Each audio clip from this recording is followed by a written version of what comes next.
In today's class, we are going to see about Provident Fund. Provident Fund is the most important component under salary. Provident Fund is governed by Provident Fund Act 1925. Let us see about the types of Provident Fund. There are four types of Provident Fund, namely SPF, RPF, URPF and PPF. SPF stands for Statutory Provident Fund, RPF stands for Recognized Provident Fund, URPF stands for Unrecognized Provident Fund, and lastly PPF stands for Public Provident Fund. Let us see about SPF first. SPF is Statutory Provident Fund or Government Provident Fund. Statutory Provident Fund is maintained by the government, semi-government bodies, railways, universities and local authorities. The contribution made by the employer are exempted from income taxes in the year in which the contributions are made. The contribution made by the employee can be claimed as tax deduction under Section 80C. Amount credited as interest during the financial year is not treated as income and hence it is also exempted from income tax. The redemption amount at the time of retirement is exempted completely from tax. If an employee terminates the PF account, the withdrawal amount too is exempted from taxes. So in case of statutory provident fund, the employer's contribution is exempted, the interest is exempted, and the balance amount that accumulates at the time of retirement is also exempted from tax, whereas only the employee's contribution is taxable. That too can be claimed as deduction under Section 80C. Statutory Provident Fund is fully controlled and operated under the Provident Fund Act 1925. It is also called as Government Provident Fund. The next one is Recognized Provident Fund, also called as RPF. Any establishment which employs 20 or more employees can join Recognized Provident Fund. Most of the individuals who are salaried generally contribute to this type of Provident Fund. This is one of the popular types of Employee Provident Fund schemes, that is EPF. The business entity can either join the government scheme set up by the PF Commissioner, or the employer himself can manage the scheme by creating a PF trust. All recognized Provident Fund schemes must be approved by the Commissioner of Income Tax. As they are recognized by the income tax, it is called as Recognized Provident Fund RPF. Now coming to the tax provisions. The employer's contribution in excess to 12% of salary is alone taxable. Anything less than 12% is exempted. The employee's contribution can be claimed as deduction under 80C up to 1,50,000 in a financial year. The third one is interest.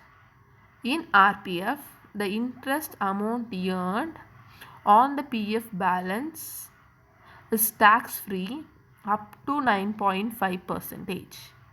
Anything in excess of 9.5% is taxable. Lastly, the accumulated fund or the balance that is redeemed by the employee at the time of retirement or resignation or exempt from tax if her service or his service is continuous for 5 or more years. So in case of RPF, the employer's contribution in excess of 12% of salary is taxable. Interest amount earned above 9.5% is taxable. The employee's contribution can be claimed as deduction. The accumulated fund is again exempted if the service is more than 5 years.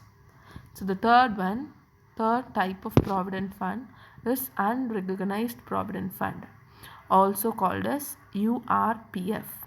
These type of provident fund are not recognized by the Commissioner of Income Tax, so they are called as unrecognized provident funds.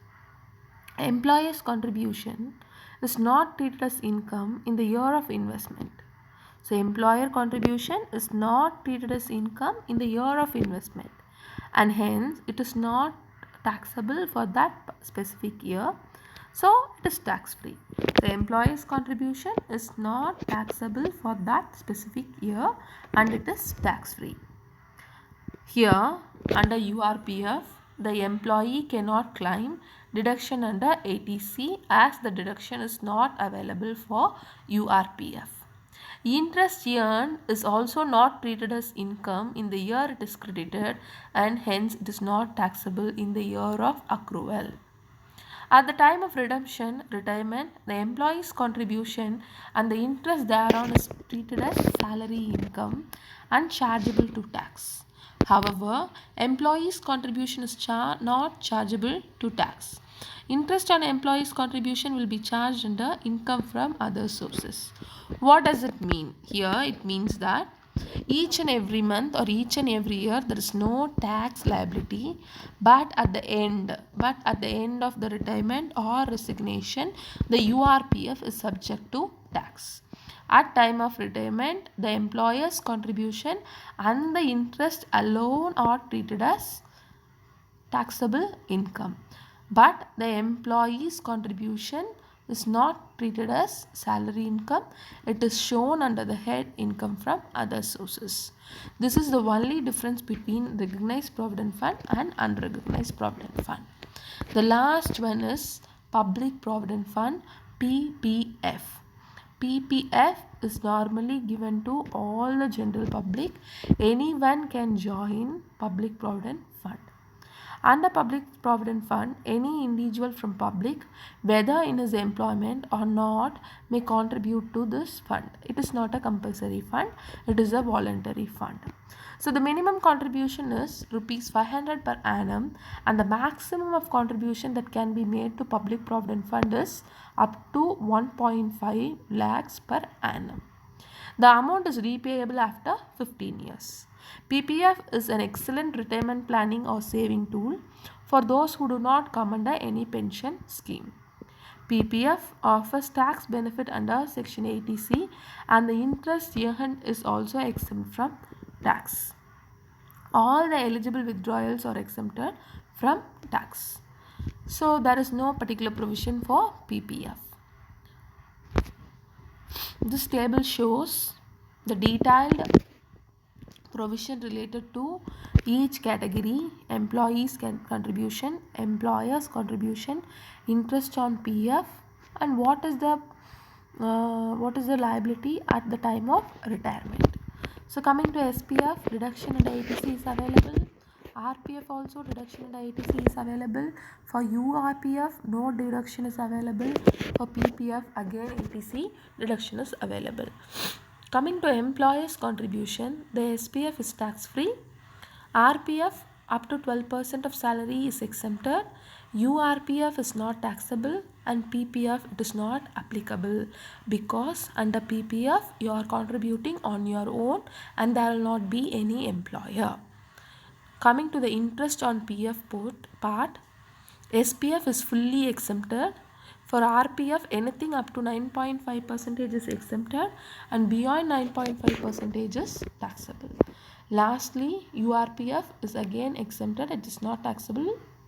PPF is fully exempted. The balance or the accumulated balance. For SPF, it is fully exempted.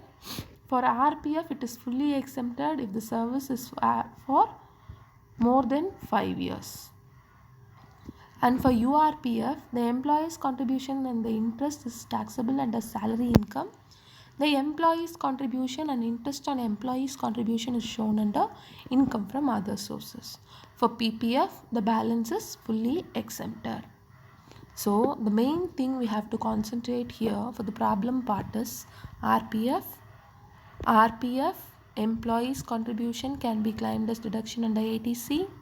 Employer's contribution is exempted only up to 12% of salary, and interest on provident fund RPF is exempted up to 9.5%. For the purpose of calculating PF, salary means salary plus DA which enters into service benefit plus commission on turnover alone. Let us discuss a problem.